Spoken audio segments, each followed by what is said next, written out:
بسم اللہ الرحمن الرحیم۔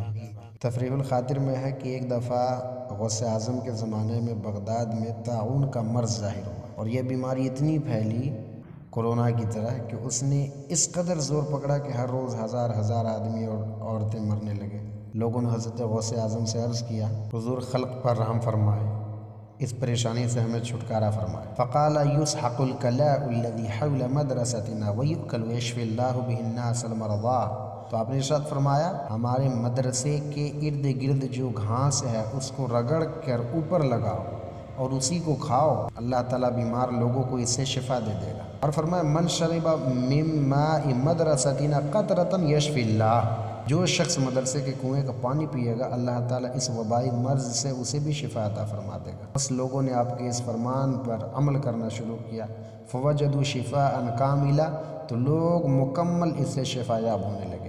حالیہ بغداد شریف کا بیان ہے کہ اس کے بعد سے پھر کبھی بھی طاعون اور اس طرح کے وبائی مرض بغداد میں دوبارہ کبھی نہیں پھیلے۔